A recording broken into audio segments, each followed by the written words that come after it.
Okay. सो हम लोग पढ़ रहे थे स्टाफिंग, ठीक है। तो स्टाफिंग प्रोसेस एक बार फिर से रिपीट कर देता हूँ। हम लोग के साथ आज के लेक्चर में आप लोग के सीनियर स्टूडेंट लोग, मतलब इन लोग का इस वजह से एग्ज़ाम इस बार ख़त्म होता सीबीएसई का। तो क्योंकि पता है कि अभी कोरोना की वजह से बीएसटी का एग्ज़ाम नहीं हुआ इन लोगों का, तो वो लोग भी ज्वाइन किए हुए हैं और ये लोग रेगुलर ज्वाइन करेगा जब तक इनका बीएसटी का एग्ज़ाम्स नहीं हो पाता है। इस साल इन्होंने बोर्ड एग्ज़ाम्स दिए हैं सीबीएसई के, तो मतलब आप लोग के सीनियर लोग हैं ये, तो ये लोग भी क्लास करेंगे हमारे साथ साथ में, ठीक है। तो मैं रिपीट कर दे रहा हूँ इनके लिए। तो देखो, स्टाफिंग मतलब क्या हो जाता है ना। स्टाफिंग मतलब कि हमारे ऑर्गेनाइजेशन में काम करने के लिए जो लोग की आवश्यकता है। बिजनेस मैंने स्टार्ट करने के लिए मैंने मैनेजमेंट का काम देख लिया, मैंने प्लानिंग कर लिया। अब ये है कि मेरी कंपनी में काम करने के लिए जो मुझे लोगों की आवश्यकता है, मैं उन लोगों को कहाँ से लेकर आऊँगा। हर अब जैसे कंपनी में अलग अलग लेवल होता है, आप लोगों ने भी पढ़ा है कि एक लोअर लेवल है, एक मिडिल है, एक टॉप लेवल है। तो लोअर लेवल पे मजदूर हैं, तो मुझे मजदूरों से लोगों को रिक्रूट करना होगा। मुझे मैनेजर्स चाहिए जो मिडिल लेवल ऑफ मैनेजमेंट पे काम करेंगे। मुझे उनके टैलेंट के हिसाब से, उस काम के नॉलेज के हिसाब से मुझे वैसे आदमी चाहिए। टॉप में जाऊँगा तो मुझे बड़े बड़े चार्टर्ड अकाउंटेंट, कंपनी सेक्रेटरी। तो कंपनी में जो मेरे पास पोजीशंस वैकेंट है, उस वैकेंट पोजीशन पे जो सबसे सही आदमी जो उस काम को अच्छे से कर सकता है, काम को with effectiveness and with efficient होकर काम को करेगा, मुझे वो लोग चाहिए। तो स्टाफिंग में हम क्या करते हैं कि मैन पावर प्लानिंग, मुझे अपने ऑर्गेनाइजेशन में काम करने के लिए जो लोगों की आवश्यकता है, मैं उनका प्लानिंग करता हूँ कि मैं उन्हें कहाँ से रिक्रूट करूँ। मैं कॉलेज से जो बच्चे ग्रेजुएट होंगे उनको उठाऊँ, कि मैं न्यूज़पेपर में एडवर्टीजमेंट निकाल के करवाऊँ, ठीक है। फिर उनका रिक्रूटमेंट क्या होता है। रिक्रूटमेंट मतलब होता है कि जब हम वैकेंसी निकालते हैं, जैसे आप लोग न्यूज़पेपर में देखते हो कि गवर्नमेंट ऑफ इंडिया ने बैंक का 10,000 पीओ का वैकेंसी निकाला, तो ये जो वैकेंसी निकालना हुआ ना, ये रिक्रूटमेंट हुआ है। रिक्रूटमेंट मतलब ये नहीं होता कि कंपनी को जॉब पर रख लिया, नहीं। रिक्रूटमेंट मतलब कि हम बताते हैं जॉब जो सीकर्स हैं कि मेरे यहाँ इतने पोजीशंस खाली हैं, आप लोग सारे लोग अप्लाई करो, ठीक है। उसके बाद होता है सिलेक्शन। जब मेरे पास मान लो कि 50,000 लोग फॉर्म अप्लाई करते हैं, उसमें से मुझे जो सेलेक्ट करूँगा ना, सबसे सही इंसान इस जॉब के लिए कौन है, तो उसके लिए एग्ज़ाम्स होते हैं, उसके लिए इंटरव्यू होता है, ठीक है। फिर है ट्रेनिंग। जैसे मैंने बताया कि अगर मान लो मैं बैंक पीओ का एग्ज़ाम देता हूँ, मैं बैंक पीओ में सेलेक्ट हो गया, मुझे तो नहीं पता ना कि बैंक काम कैसे करता है। मुझे तो ये नहीं पता कि बैंक में अगर मुझे अकाउंट कोई कस्टमर खुलवाने आ रहा है तो मैं कैसे उसको हैंडल करूँगा। तो मुझे तो काम तो कुछ आइडिया है नहीं। जैसे नए नए आईएएस ऑफिसर्स जो लोग बनते हैं, उनको तो ये नहीं पता ना कि कैसे कैसे उसको हैंडल करना है, कैसे फायरिंग करनी है, कैसे बंदूक चलाना है। तो उनको क्या किया जाता है, उनको ट्रेनिंग दिया जाता है, ठीक है। ट्रेनिंग से उनको हम उनके उस काम से उनको मतलब परिचय करवाते हैं, उनको सिखाते हैं कि आप इस काम को कैसे कीजिए। कंपनसेशन, कंपनसेशन हो गया कि उनको काम करने के बदले में कुछ कंपनसेट करते हैं, कुछ पैसा देते हैं, कुछ रिवार्ड देते हैं।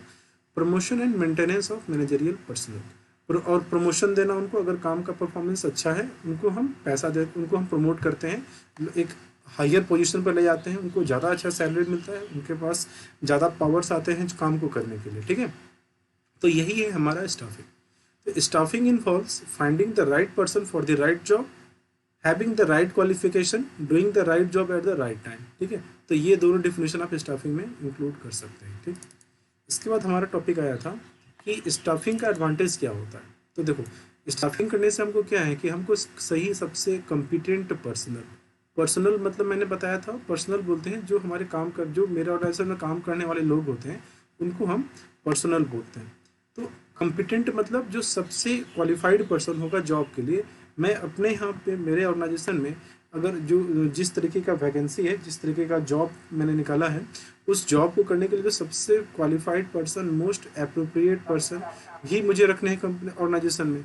तो ये है उसका पहला कि मुझे अपने ऑर्गेनाइजेशन में सबसे कॉम्पिटेंट पर्सनल को हायर करने में ये हेल्प करता है। Placing right person at the right job, जो पर्सन का नॉलेज है, जो उस पर्सन का क्वालिफिकेशन है, जो उसकी एबिलिटीज़ है, मुझे उसको उसी उसी चीज़ का आकलन करके मुझे उसको वही काम करने को देना होगा। तो यही बात का मतलब है यहाँ पे कि राइट पर्सन, सही काम के लिए सही बंदे को उस जॉब पे, उस पोजीशन पे उसको फिट बैठाना, ठीक है। तीसरा, growth of organise enterprise. Growth of enterprise का मतलब क्या हो गया कि देखो, बिजनेस में हमारे कंपटीटर्स भी हैं, बिजनेस में बहुत सारे फैक्टर्स हैं, बिजनेस मेरा हमेशा चेंज हो रहा है। Business is full of uncertainty. Business में जैसा आज देखो कोरोना वायरस आ गया, अब सारी कंपनियां बंद हो गई, कोई जान तो नहीं रहा था कि बंद, अब तो सबको घर पे बैठे बैठे काम करना है।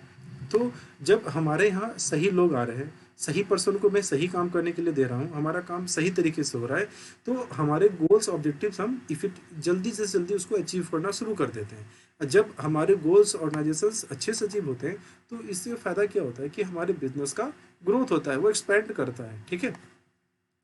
चौथा, optimum utilisation of human resource. Human resource मतलब है जो मेरे यहाँ पर्सनल्स काम कर रहे हैं, चाहे वो लोअर का हो, चाहे मिडिल का हो, चाहे टॉप लेवल का हो, हम उसका ऑप्टिमम यूटिलाइजेशन करते हैं। ऑप्टिमम मतलब मैंने बताया था कि ऑप्टिमम मतलब सबसे बेस्ट उसका जो यूटिलाइज कर सकते हैं। जैसे अगर किसी में अगर कोई सॉफ्टवेयर डेवलपर आया है, उसका टैलेंट अगर मान लो कि वो सॉफ्टवेयर से रिलेटेड काम को अच्छे से कर सकता है, तो मैं उसे वही काम करने के लिए दूंगा। ठीक है, मैं उनको ब्रेक दूंगा, उनको मैं प्रमोशन दूंगा, उनको मैं ट्रेनिंग दूंगा। तो जब हम स्टाफिंग के थ्रू हम क्या करते हैं कि जो भी पर्सन हमारे यहाँ काम करने के लिए आ रहे हैं, जैसे अगर मान लो कि ट्रेनिंग एंड डेवलपमेंट देने की आवश्यकता है, ठीक है, जैसे भी मान लो कि ऑनलाइन क्लास आ गया, बहुत सारे स्कूल में ऐसे टीचर्स हैं जो पुराने हो गए हैं, बूढ़े हो गए, उनको ऑनलाइन सिस्टम नहीं आता है। तो ऑर्गेनाइजेशन स्कूल क्या करते हैं, उनको घर पे बुलाया, उनको ट्रेनिंग दिया कि देखिए आपको अगर ऑनलाइन क्लास लेना है, आप इस तरीके से काम करो तो आपका क्लास हो जाएंगे। तो बेसिकली ये क्या कर रहे हैं कि मेरे रिसोर्सेज हैं, जो मेरे वर्कर्स हैं, जो मेरे एम्प्लॉयज़ हैं, वो मेरे लिए क्या है, रिसोर्सेज है, मेरे संसाधन है। कल को मैं उन्हीं की मदद से मैं पैसा कमाऊंगा, तो उनको मैं अच्छे से यूटिलाइज कैसे कर सकता हूँ, उनकी क्षमताओं को मैं अच्छे से यूटिलाइज कैसे कर सकता हूँ, ये प्रोसेस को अचीव करने में हमको स्टाफिंग हेल्प करता है। ठीक है। पांचवा है हेल्प्स इन कंपटीशन।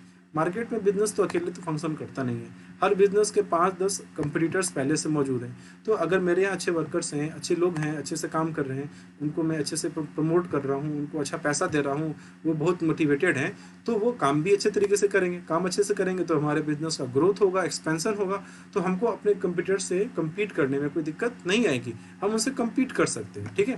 तो ये है तुम्हारा पॉइंट पाँचवा। छठा पॉइंट है जॉब सेटिस्फैक्शन और मोरल ऑफ द एम्प्लॉयज को ये बढ़ाता है। तो देखो, अगर आप लोग देखो, एक इंजीनियर जो भी होते हैं मैक्सिमम, वो लोग कहाँ काम करने के लिए सबसे पहले उनका सपना होता है, वो लोग सोचते हैं कि भाई गूगल या माइक्रोसॉफ्ट में हमको जॉब मिल जाए। ठीक है, जो सबका ड्रीम जॉब होता है। अब ड्रीम जॉब बेसिकली क्यों, देखिए ड्रीम जॉब क्यों है, क्योंकि गूगल फेसबुक में क्या है कि जॉब सेटिस्फैक्शन बहुत अच्छा रहता है।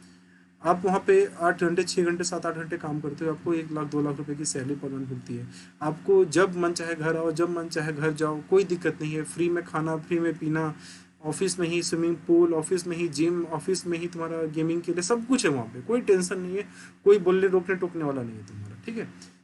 इससे क्या होता है, वहाँ पे जो लोग काम करते हैं उनको सेटिस्फैक्शन मिलता है, उनके जो मैनेजर्स हैं उनको अच्छे से बिहेव करते हैं, बात करते हैं, उनको ट्रेनिंग अच्छे से दिया जाता है, उनको टाइमली प्रमोशन मिल जाता है, उनको पैसा टाइमली मिल जाता है। तो इससे उनको क्या होता है, उस ऑर्गेनाइजेशन में काम करके उनको बड़ी संतुष्टि वाली फीलिंग आती है, तब वो अच्छे से काम कर सकते हैं। ठीक है, उनका मोरल बूस्ट होता है, तब वो अपने 100% वो काम के लिए देते हैं।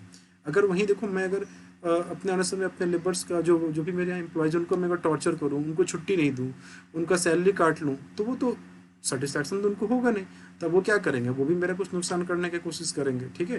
तो यही है, अगर हम स्टाफिंग अच्छे से करते हैं तो हमारे वर्कर्स जो एम्प्लॉयज़ हैं उनको जॉब सेटिस्फैक्शन मिलता है, वो अच्छे से काम करते हैं, उनका मोरल बूस्ट रहता है, और इसका अल्टीमेट फायदा किसको मिलता है, ऑर्गेनाइजेशन को मिलता है। ठीक है। अब इसके बाद आ जाओ इम्पोर्टेंट हमारा टॉपिक जो हम लोग पढ़ रहे थे, स्टाफिंग प्रोसेस। ये वेरी वेरी इंपॉर्टेंट टॉपिक है। तो देखो, स्टाफिंग प्रोसेस का मतलब क्या हो गया कि मुझे अपने ऑर्गेनाइजेशन में काम करने के लिए लोग चाहिए, अगर मुझे लोगों को रखना है तो मैं कैसे करूँगा। ठीक है। तो इसमें जो सबसे पहला स्टेप था वो था estimating man power requirement. Estimating man power requirement का मतलब क्या हुआ कि मैं ये एस्टिमेट कर रहा हूँ कि मुझे कितने लोगों की आवश्यकता है। ठीक है।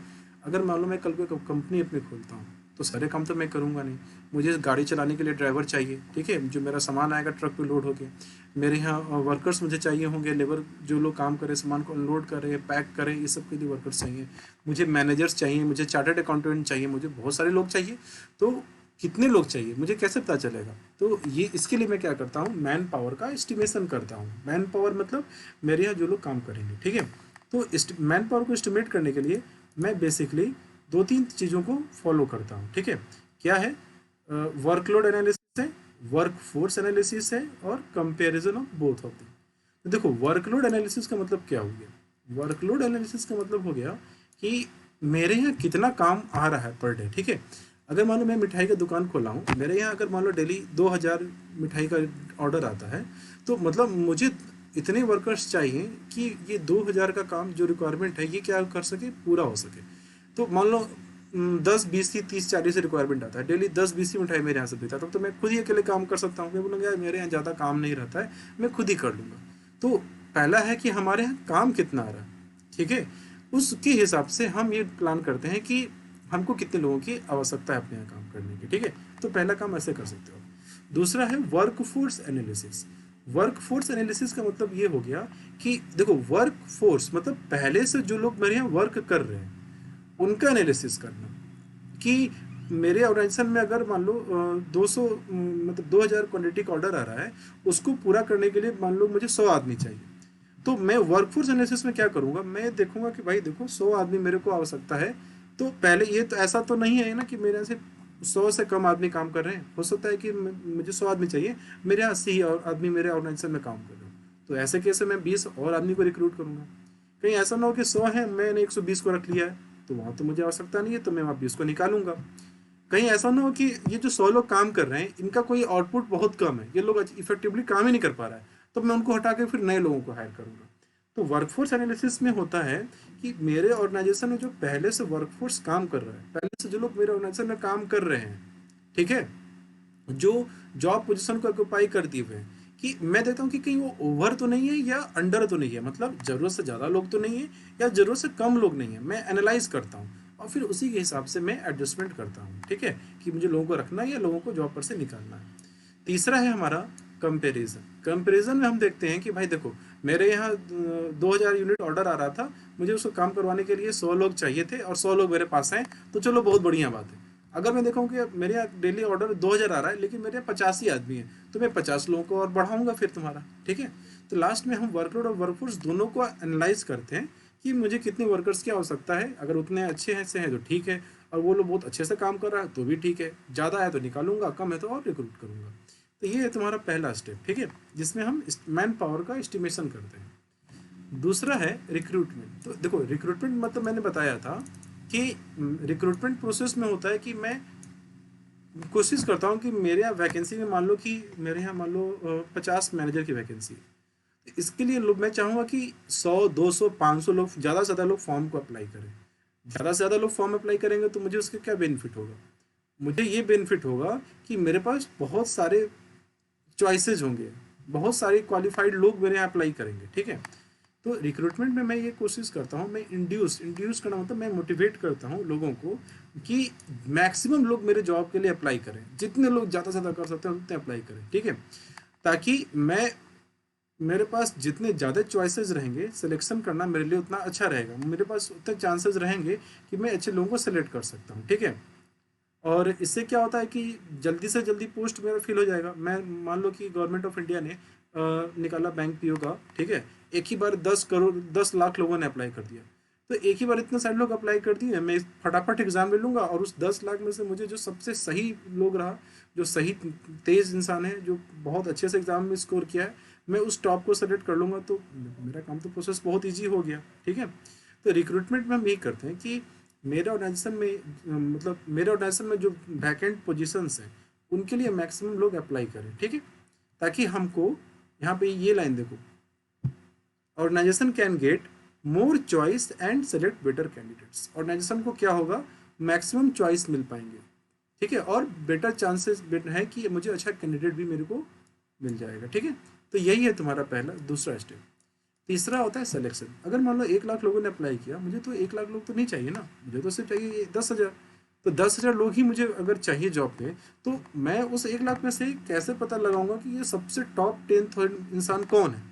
उसके लिए मैं क्या करूँगा कि मैं टेस्ट लेता हूँ, मैं उनका एग्ज़ाम लेता हूँ। बैंक पीओ के एग्ज़ाम देखते हो आप लोग ना, प्री एग्ज़ाम्स होते हैं, मेंस एग्ज़ाम्स होते हैं, फिर इंटरव्यू होता है, ताकि 1 लाख में से मैं लोगों को छांटता जाऊँ, साथ ही जो सबसे टॉप लगे, जो सबसे क्रीम है, जो सबसे तेज है, मैं उन्हीं को सेलेक्ट करूँ।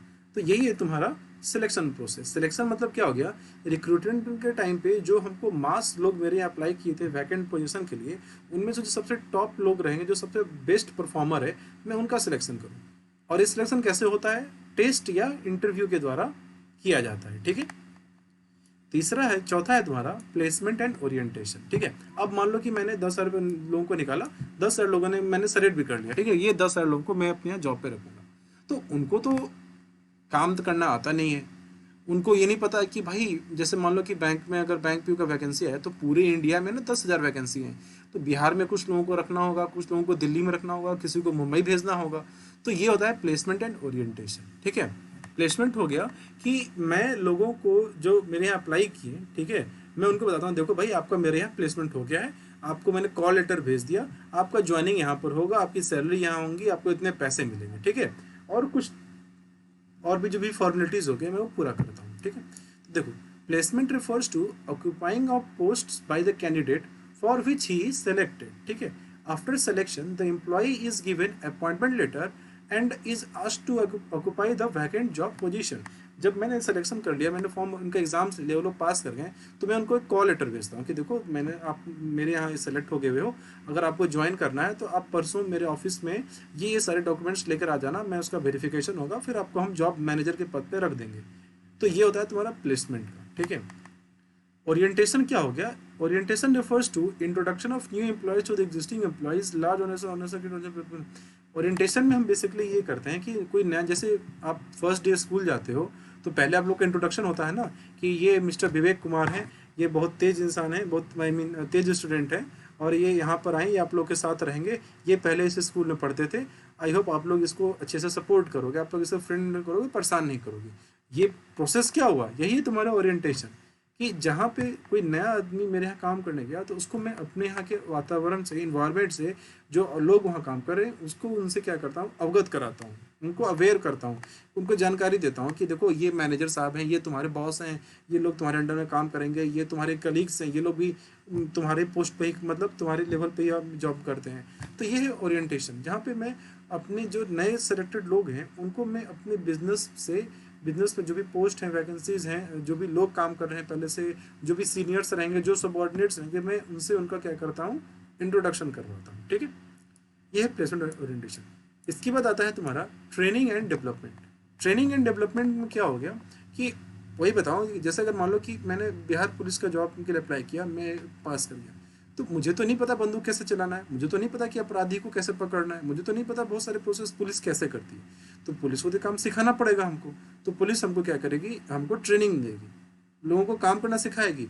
आप लोग भी अगर मान लो कि एग्जाम्स क्लियर कर लेते हो, मान लो सी एग्जाम दिया तुम लोगों ने और तुम लोगों ने क्लियर कर लिया आईपीसीसी एग्जाम, ठीक है, तो आईपीसीसी एग्जाम क्लियर करने के बाद आपको 3 साल सीए के यहाँ क्या किया जाता है, ट्रेनिंग करना पड़ता है। ट्रेनिंग क्यों करना पड़ता है? ताकि आप जाने कि रिटर्न फाइल कैसे होता है, कैसे बैलेंस शीट बनाया जाता है, कैसे हम लोन के कागज़ को बनाते हैं, कैसे हम रिटर्न फाइल करते हैं, कैसे इनकम टैक्स रिटर्न फाइल होता है, रजिस्ट्रेशन कैसे होता है, जीएसटी का काम कैसे होता है, ये सब काम तो बच्चे को नहीं पता ना, तो ये काम उसको सिखाना पड़ता है। तो यही कहलाता है तुम्हारा ट्रेनिंग एंड डेवलपमेंट में ये काम हमारा होता है, कि जहाँ पे जो भी नए एम्प्लॉयज़ मेरे यहाँ काम कर रहे हैं या पहले से भी जो काम कर रहे हैं, उनको मैं नए चीज़ों से काम करना, उनको मैं मेरे जो जॉब्स वैकेंट हैं उस जॉब को फुलफ़िल करने के लिए क्या क्या चीज़ें उनको आनी चाहिए, मैं वो सब चीज़ें उनको सिखाता हूँ, बताता हूँ। तो यही है तुम्हारा ट्रेनिंग एंड डेवलपमेंट का, ठीक है। तो देखो आप लोग का बोर्ड एग्जाम्स हैं, ठीक है, विवेक और आयुष का, आप लोग का बीएसटी का बोर्ड एग्जाम है, तो 2-3 चीज़ें ध्यान देना। प्रेजेंटेशन बीएसटी में बहुत इंपॉर्टेंट है, ठीक है। जैसे यहाँ पे आप लोग, खैर आप लोगों को तो आइडिया होगा, मैं बार बार बोलता था, जैसे ये बता रहा है, जैसे कि पॉइंट में हेडिंग दे दिया, इसको आप कलर कर सकते हैं, बाकी के कंटेंट्स जो है ना आप अपने मन से लिख सकते हो, इसमें कोई रटने की जरूरत नहीं है, मीनिंग उसका सेम होना चाहिए, ठीक है। तो ये है तुम्हारा ट्रेनिंग एंड डेवलपमेंट। अब इसके बाद क्या होता है, परफॉर्मेंस अप्रेजल, ठीक है।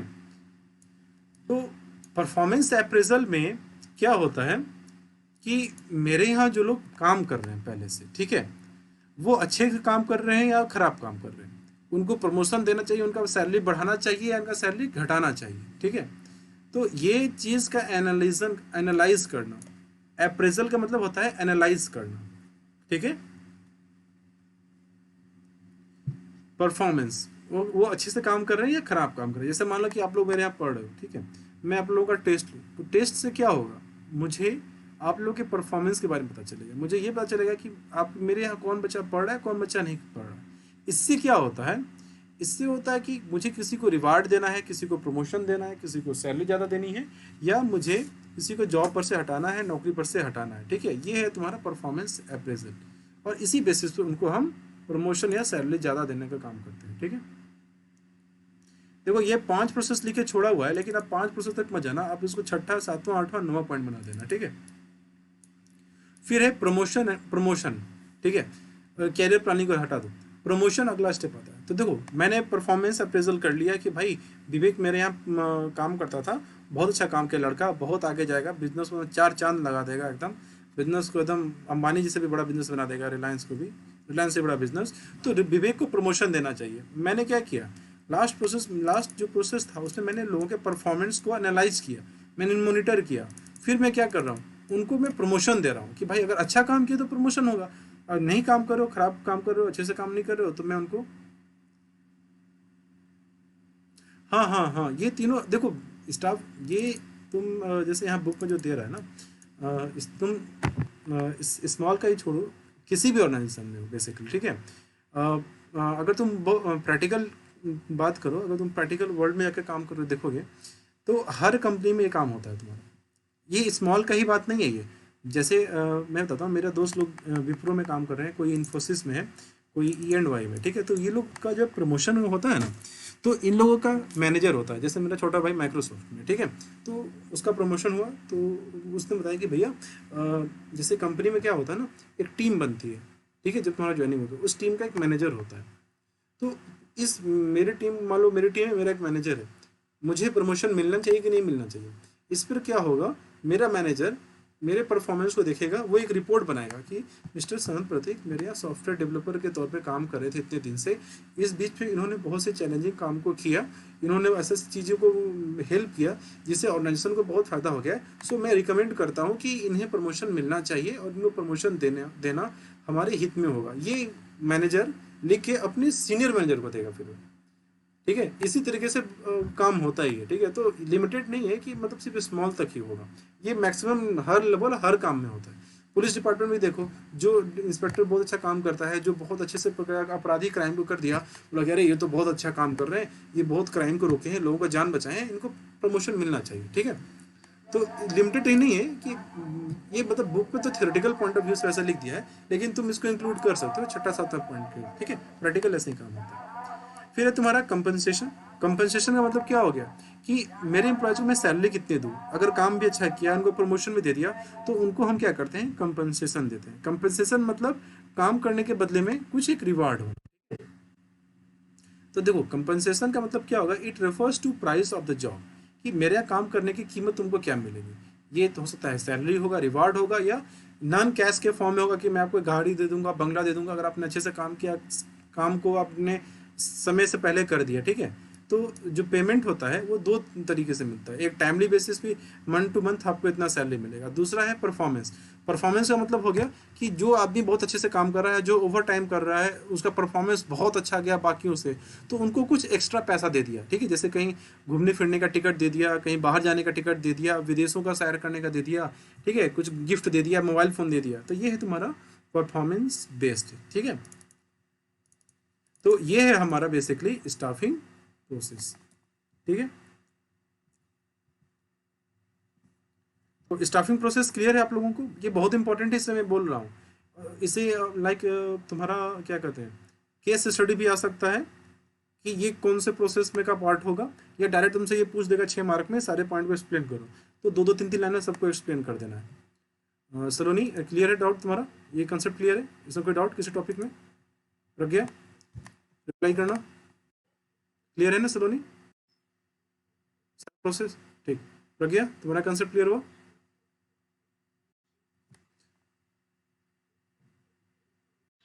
प्रज्ञा क्लियर है सारा ये सातों आठों पॉइंट? ओके, गणेश क्या नाम है इसका, सत्यम क्लियर है तुम्हारा ये सारा, सारा पॉइंट क्लियर हो गया? घोड़ा, हाँ ठीक है, मैं समझ गया। चलो अब आता है रिक्रूटमेंट, ठीक है। तो रिक्रूटमेंट पहले भी आया था, तो अब रिक्रूटमेंट को डिटेल में पढ़ेंगे। देखो रिक्रूटमेंट का मतलब हुआ कि मैं चाहता हूँ कि मेरे यहाँ लोग फॉर्म अप्लाई करें, मेरे जॉब पोजीशन के लिए अप्लाई करें, और मैक्सिमम से मैक्सिमम लोग अप्लाई करें, तो ये होता है हमारा रिक्रूटमेंट, ठीक है। तो रिक्रूटमेंट का डेफिनेशन क्या है? रिक्रूटमेंट मीन्स इंड्यूसिंग और attracting more and more candidate to apply for vacant job positions in an organisation. कि मेरे ऑर्गेनाइजेशन में जितने जॉब्स खाली हैं, जो प्लेस जिनके यहाँ वैकेंसी आई हुई है, मैं उसके लिए ज़्यादा से ज़्यादा लोग अप्लाई करें। जितने ज़्यादा अप्लाई करेंगे उतना हमारे लिए बढ़िया होगा, ठीक है। In general words, recruitment means search for candidate who can perform the vacant roles and inducing them to apply and come forward for filling the vacant roles। कि मेरे यहाँ मैक्सिमम लोग अप्लाई करें, जो उस जॉब को करने के लिए जो सबसे सही इंसान होगा वो अप्लाई करे, ताकि हम अपने काम को अच्छे से कर पाएँ, ठीक है। तो रिक्रूटमेंट का दो सोर्स होता है, एक होता है इंटरनल सोर्स ऑफ रिक्रूटमेंट और दूसरा एक्सटर्नल। देखो इंटरनल का मतलब क्या हो गया? इंटरनल मतलब ऑर्गेनाइजेशन अपने ही स्टाफ में से किसी आदमी को सेलेक्ट करके काम को दे देता है। अब ये कैसे काम करता है? जैसे मान लो कि मुझे मैनेजर चाहिए था, ठीक है। मैंने देखा कि एक डिप्टी मैनेजर है, ठीक है, एक आदमी है सेल्समैन है, वो 20 साल से कंपनी में अच्छे से काम कर रहा है, और मुझे एक सेल्स मैनेजर चाहिए। मैं क्या करता हूँ, उस जूनियर को प्रमोशन करके सेल्स का मैनेजर बना दूँ। तो देखो मेरे अंदर का ही आदमी ना अब पहले ये काम कर रहा था, अभी दूसरे को काम को करने लग गया। तो यही है इंटरनल सोर्स। जैसे प्रमोशन हो गया, जैसे ट्रांसफ़र हो गया। जैसे देखो कि आईएएस ऑफिसर्स लोगों का ट्रांसफ़र होता है, या तो ट्रांसफ़र से क्या हुआ कि देखा गया कि यार तुम्हारा सिवान में बहुत क्राइम हो रहा है, सिवान में एक हमको इंस्पेक्टर चाहिए। तो देखे कि अच्छा मुजफ्फरपुर में तो इंस्पेक्टर बहुत ज़्यादा लोग पहले से हैं, यहाँ पे ज़रूरत नहीं है, तो एक काम करो कि यहाँ से 2-3 इंस्पेक्टर का ट्रांसफ़र करके वहाँ पे भेज दो, उस जगह पे उसको भेज दो। तो मैंने क्या किया, ट्रांसफ़र कर दिया। ट्रांसफ़र किया तो एक जगह जहाँ पे लोग थे पहले से काम कर रहे हैं, वहाँ से अगर 1-2 लोगों को अगर हटा भी दिया जाए तो भी मुझे कोई दिक्कत नहीं होगा। तो उसको मैं क्या करता हूँ, यहाँ से उठा के उनको दूसरी जगह पे ट्रांसफ़र कर देता हूँ। कोई बाहर से लोगों का ज़रूरत नहीं है, कोई फॉर्म नहीं भरवाना है, कोई बच्चों को जॉब पे डायरेक्ट नहीं लेना है, ठीक है। यही है तुम्हारा इंटरनल सोर्स ऑफ रिक्रूटमेंट। तो देखिए under internal source of recruitment the vacant job positions are filled by inducing the existing employees of the organisation. कि मेरे ऑर्गेनाइजेशन में जो पहले से लोग काम कर रहे हैं, उन्हीं के थ्रू मैं अपना इंटरनल रिक्रूटमेंट कर लेता हूँ, उन्हीं को ट्रांसफ़र करके, उन्हीं का प्रमोशन करके मैं अपने वैकेंट पोजीशंस को क्या करता हूँ, फिल कर लेता हूँ। The vacant job positions are filled by using existing employees only and no outsiders are permitted in internal sources. मैं अपने ऑर्गेनाइजेशन के लोगों से को जॉब पर रख के उससे काम भरवा लेता हूँ, कोई बाहर से मुझे आदमी के एम्प्लॉय से बुलाता नहीं हूँ, ठीक है। फ़ायदा क्या है इसका? तो भाई सस्ता है। देखो मैं प्रचार करवाता, मैं बाहर भी जाता, बच्चों को सेलेक्ट करता, एग्ज़ाम्स देता, एग्ज़ाम सेंटर क्रिएट करता, बहुत पैसा लगता। तो ये सस्ता है, ठीक है, कम, इस पर कम खर्चा है। इससे क्या होगा, जो पहले से लोग मेरे यहाँ काम कर रहे हैं वो लोग मोटिवेट होगा, अरे भाई चलो अच्छे से काम करोगे तो मुझे प्रमोशन मिल जाएगा, मैं मैनेजर बन जाऊँगा, ठीक है। लोगों को ट्रेनिंग देने की जरूरत है नहीं, क्योंकि वो आदमी मेरे यहाँ से 20-30 साल से काम कर रहा है। थोड़ा बहुत बता दिया वो काम को समझ जाएगा, क्योंकि उसको काम का आइडिया होता है, ठीक है। तो उसके ट्रेनिंग पे भी ज़्यादा खर्चा नहीं है। वही देखो अगर मैं किसी नए स्टूडेंट को लाता, नए लोगों को लाता, तो उन्हें जॉब सिखाओ, काम सिखाओ, ट्रेनिंग दो, 1-2-3 महीना तो उसी में टाइम जाएगा, पैसा लगेंगे उसे एग्ज़ाम्स लेने पे, एग्ज़ाम्स कंडक्ट करवाने पे। तो ये सब काम तो तुम्हारा नहीं हो रहा है यहाँ पे, ठीक है। तो द चौथा है तुम्हारा, the employees are already familiar with the rules and regulations of organisation, so less chance of turnovers. देखो टर्न ओवर मतलब लिख लो तुम लोग को टर्न ओवर का मीनिंग नहीं पता हुआ। टर्न ओवर मतलब होता है काम को छोड़ के जाना, भाग जाना, या कंपनी चेंज कर लेना, ये होता है टर्न ओवर, ठीक है। तो देखो जो मेरे यहाँ पहले से काम कर रहा है उसको पता है कि भाई देखो सनत सर की कंपनी में काम कर रहे हैं तो अच्छे से काम करना होगा, मन लगा के काम करना होगा, क्या रूल्स रेगुलेशन है उसे बहुत ही अच्छे तरीके से पता है, और वो उस चीज़ से एग्री करता है, वो सहमत है, तभी वो मेरे यहाँ बना हुआ है। नया लोग आएगा देखे अरे सना सर बहुत पीछे पड़े रहते हैं यार, जब देखो एकदम रात में भी 11 बजे मैसेज करके पूछते हैं होमवर्क क्या कंप्लीट कर लिया, क्या नोट्स बाकी है, क्या नहीं है। नया स्टूडेंट आएगा तो परेशान होकर भाग जाएगा, पुराना स्टूडेंट जानता है ये आदमी ऐसे नहीं है, छोड़ हटाओ, बता दो, बात खत्म हो गई। वो इस चीज़ से फैमिलियर है, उसको कोई दिक्कत नहीं होगा। उनका मोटिवेशन बढ़ेगा कि मैं अच्छे से काम करूँगा तो मेरा भी फोटो आएगा, मेरा भी पोस्टर आएगा हर जगह, मुझे अच्छे से प्रमोशन मिलेगा। तो उसे मेरे ऑर्गेनाइजेशन से अच्छे से आइडिया है, तो वो भाग के नहीं जाएगा, काम नहीं छोड़ेगा वो, ठीक है। इससे क्या होता है, एम्प्लॉयज़ का परफॉर्मेंस बढ़ता है। एम्प्लॉयज़ का परफॉर्मेंस क्यों बढ़ेगा? क्योंकि उन्हें मोटिवेशन मिलेगा, वो खुश होंगे, उनको प्रमोट करके अच्छे पोस्ट पर ले जाया जाएगा, ठीक है। तो वो काम क्यों छोड़ेंगे, उनका परफॉर्मेंस और ज़्यादा इंप्रूव होगा, ठीक है। देखो इंटरनल रिक्रूटमेंट में दो तरीके की चीज़ होती हैं, ट्रांसफ़र और प्रमोशन। ट्रांसफ़र मतलब क्या हो गया कि एक पोजीशन से, एक ऑर्गेनाइजेशन का जैसे ब्रांच ऑल इंडिया है, पूरे ऑल ओवर इंडिया में एक कंपनी का ब्रांच है, एक ब्रांच पे एक लोग की कमी है और एक ब्रांच पे सफिशिएंट लोग हैं। तो मैं क्या करता हूँ, एक आदमी को अपने यहाँ से को क्या करता हूँ, उसको दूसरे पर ट्रांसफ़र कर देता हूँ। उसको उसका वही पोजीशन, अगर यहाँ भी मैनेजर है तो अगर दिल्ली जाएगा तो वहाँ भी मैनेजर रहेगा। फायदा क्या होगा कि भाई मुझे ज़्यादा खर्चा पानी नहीं करना पड़ा, ठीक है। और बहुत से लोग भी होते हैं ना कि एक ही जगह काम कर करके बोर हो जाते हैं, यार नहीं अब कुछ अलग जगह जाना है, थोड़ा घूमना फिरना है, अच्छे जगह पे हमको ट्रांसफ़र कर दो तुम्हारा, ठीक है।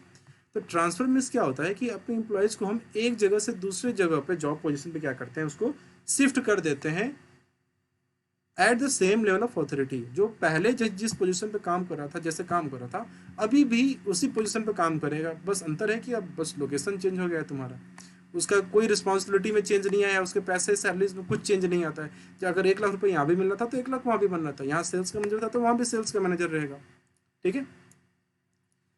सेकेंड है तुम्हारा प्रमोशन। प्रमोशन मतलब क्या होता है कि हम किसी एक को प्रमोट करके उसको पहले से हायर लेवल पर ले गए, ठीक है, ये होता है प्रमोशन। जैसे मैंने बताया कि अगर मुझे मैनेजर चाहिए था, कोई आदमी सेल्स में 20 साल से काम कर रहा था, उसे आइडिया अच्छे से, वो सब कुछ समझ चुका हुआ है, तो उसको हम प्रमोट करके मैनेजर बना देते हैं। जब प्रमोशन के टाइम पे क्या होता है कि आदमी का पैसा सैलरी बढ़ जाता है, ट्रांसफर में सैलरी नहीं बढ़ रहा था, ट्रांसफर में उसको कोई नया पावर नहीं मिल रहा था, उसकी अथॉरिटी नहीं बढ़ रही थी, उसको कोई रिस्पॉन्सिबिलिटी में किसी तरीके का चेंज नहीं आ रहा था। लेकिन प्रमोशन में सब चीज़ें ज़्यादा हो जाती हैं, पावर भी पहले से ज़्यादा आ गया, पैसा भी बढ़ गया तुम्हारा, काम करने का रिस्पॉन्सिबिलिटी भी बढ़ गया तुम्हारा, तो ये है तुम्हारा प्रमोशन, ठीक है।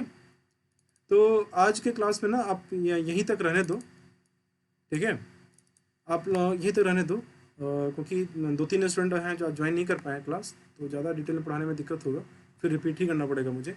तो यहाँ तक आप लोग फेयर कर लेना, बाकी स्टूडेंट्स जो क्लास कर रहे हैं। और आयुष और विवेक, अगर आपको कोई डाउट हो रहा है इस चैप्टर में, ठीक है, या इसके पीछे के पढ़ाए गए कोई भी चैप्टर में, तो आप वो मेरे से पूछ सकते हो, ठीक है, कोई दिक्कत वाली बात नहीं है इसमें। अभी मैं ग्रेजुएशन बीकॉम का क्लास लेना है, तो आज के लेक्चर में इतना ही रहने दो, ठीक है, फिर बाकी अगले क्लास में हम लोग पढ़ते हैं। और टाइमिंग यही रहेगा, 1 बजे से आ जाना है, 40 मिनट का क्लास होगा, और इसको फेयर कर लेना।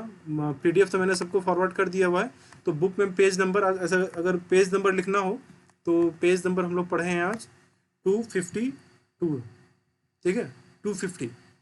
जैसे PDF में मान लो 700 पेज है, तो सर्च करना, सर्च में जाना, पेज नंबर 250 डालना, डायरेक्ट ये रिक्रूटमेंट वाला पेज खुल जाएगा तुम्हारा, और यहाँ से फेयर कर लेना तुम लोग इसको, ठीक है। आज इकोनॉमिक्स रहने दो, इकोनॉमिक्स भी अगले क्लास में कंटिन्यू कर स्टार्ट करता हूँ मैं, ठीक है। तो चलो स्टूडेंट्स, फिर अगले लेक्चर में मिलते हैं।